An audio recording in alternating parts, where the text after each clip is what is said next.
Joining us right now, one of the authors of that report, Associate Legal Counsel for the Human Trafficking Institute, Alyssa Currier-Wheeler. Alyssa, good morning to you. Now, when we talk about human trafficking by way of Facebook and social media, again, this was a 2020 report on human trafficking. Exactly what does that entail? How are these crimes carried out? Yeah, thanks for having me. Good morning. In 2020, when looking at federal sex trafficking prosecutions where details of the recruitment process were available to us, we saw that 41% of victims were recruited online as opposed to physical locations. And this isn't a new phenomenon. The internet has been the top location for recruitment in federal sex trafficking prosecutions since 2013.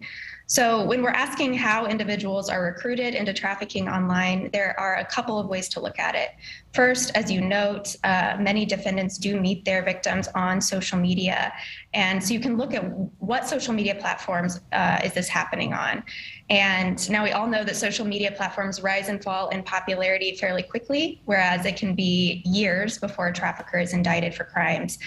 So these cases don't necessarily reflect what platforms are most utilized by traffickers today.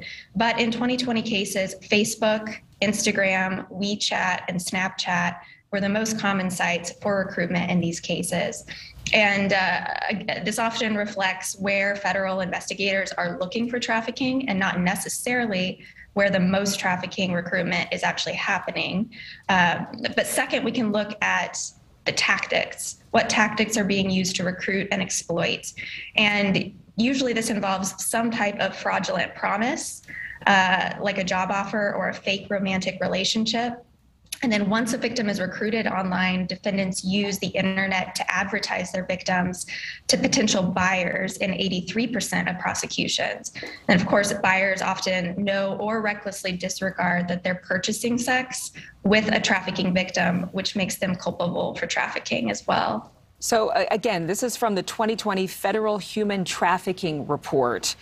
And you mentioned the number of people, the number of defendants who actually were using social media. Like all criminal activity, it's moved online. This is not a surprise. But domestic servitude specifically was something that was highlighted in this report. Can you talk a little bit about that?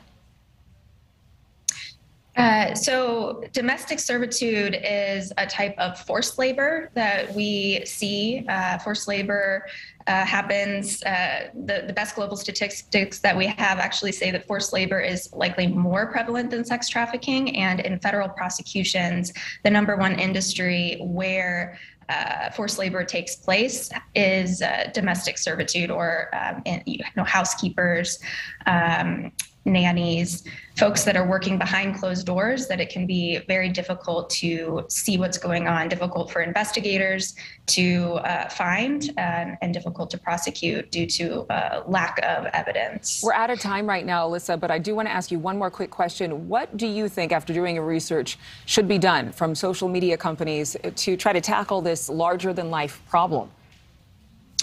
Well, I certainly think that helping to quell the spread of unfounded information would be helpful. As I mentioned, traffickers often defraud victims into exploitation, and fraud is certainly harder to detect when it's surrounded by a lot of other misinformation.